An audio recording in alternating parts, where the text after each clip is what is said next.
নমস্কার, আমি তনুশ্রী পাল, ইউনিভার্সিটি বিটি অ্যান্ড ইভিনিং কলেজের বিএড বিভাগের প্রথম বর্ষের প্রশিক্ষণার্থী। আমার ক্রমিক নং 49। আমি প্রথমেই ধন্যবাদ জানাই ডক্টর অনিরুদ্ধ বর্মন মহাশয়কে, যিনি আমাকে পঠন প্রক্রিয়ার বিষয় সম্পর্কে বলার সুযোগ করে দিয়েছেন। আজকে আমার আলোচনার বিষয় হলো রিডিং প্রসেস, অর্থাৎ পঠন প্রক্রিয়া। পঠন প্রক্রিয়ার বিষয় সম্পর্কে বলার আগে আমি তার সূচিপত্রটি দেখে নেব। সূচিপত্রের প্রথমেই রয়েছে ভূমিকা, ইন্ট্রোডাকশন, তারপর পঠন প্রক্রিয়ার অর্থ, মিনিং অফ রিডিং প্রসেস, পঠন প্রক্রিয়ার ধাপসমূহ, স্টেজ অফ রিডিং প্রসেস, পঠন প্রক্রিয়ার গুরুত্ব, ইম্পর্টেন্স অফ রিডিং প্রসেস এবং শেষে রয়েছে উপসংহার, কনক্লুশন। ভূমিকা, ইন্ট্রোডাকশন। পঠন হলো একটি সক্রিয় ও অর্থবহ প্রক্রিয়া। এতে লেখা বিষয়বস্তুকে বুঝে নেওয়া, বিশ্লেষণ করা ও মূল্যায়ন করা হয়। পঠন হলো একটি জটিল মিথস্ক্রিয়া। এই মিথস্ক্রিয়া পাঠকের পূর্বজ্ঞানের ওপর নির্ভর করে।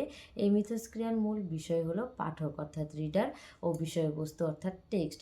আর্নল্ড ব্যানেট পঠন ব্যাখ্যা করতে গিয়ে বলেছেন, the aim of reading as a whole is gradually to create an ideal life, a solace, a refuge, an eternal source of inspiration.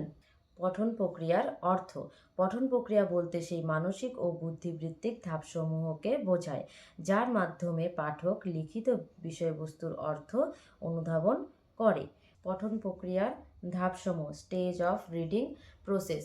পঠন প্রক্রিয়ার ধাপসমূহকে 3 ভাগে ভাগ করা যায়, যথা প্রথমত পূর্ব পঠন ধাপ, প্রি রিডিং; দ্বিতীয় পঠনকালীন ধাপ, হুইল রিডিং; তৃতীয় পঠনোত্তর ধাপ, পোস্ট রিডিং।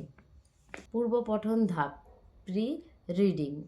পড়ার আগে বিষয়বস্তু সম্পর্কে সঠিক ধারণা তৈরি করা ও মূল বিষয়গুলো অনুমান করে তার প্রয়োজনীয় শব্দভাণ্ডারকে সক্রিয় করে তোলা। তারপর রয়েছে পঠনকালীন ধাপ, হুইল রিডিং। সঠিক উচ্চারণ করা, অক্ষর ও শব্দ সঠিকভাবে শনাক্ত করে শব্দের অর্থ উপলব্ধি করে ও সেই বিষয়ে বিশ্লেষণ করতে পারা। তারপর রয়েছে পঠনোত্তর ধাপ, পোস্ট রিডিং। পাঠককে পাঠ্যাংশের সারসংক্ষেপ বুঝতে দক্ষ করে তোলা ও সেই বিষয়ে বিভিন্ন প্রশ্ন উত্তরের মাধ্যমে নিজের ভাবনা ও মতামত প্রকাশ করা ও পাঠ্যবস্তুর মূল্যায়ন করা। পঠন প্রক্রিয়ার গুরুত্ব, ইম্পর্টেন্স অফ রিডিং প্রসেস। যতদিন বাঁচি ততদিন শিখি, এই উক্তির সাপেক্ষে বলা যায়, শিক্ষা হলো একটি জীবনব্যাপী ধারাবাহিক প্রক্রিয়া। তাই জীবনে পঠনের বিশেষ ভূমিকা আছে। আর এই পঠন সঠিকভাবে আয়ত্ত করার জন্য ছোটবেলা থেকেই শিক্ষার্থীদের পঠন প্রক্রিয়ার উপর বিশেষ গুরুত্ব দেওয়া হয়, যার ফলে ছাত্রছাত্রীদের মধ্যে পাঠের দক্ষতা, স্টাডি স্কিল ও পাঠে অভ্যাস, স্টাডি হ্যাবিটস বৃদ্ধি পায়, সমালোচনামূলক চিন্তাভাবনা গড়ে ওঠে, শব্দভাণ্ডারের ভাষার দক্ষতা বাড়ে ও বিষয়বস্তুকে গভীরভাবে উপলব্ধি করতে সাহায্য করে। এখন সবশেষে আমি আলোচনা করব উপসংহার নিয়ে।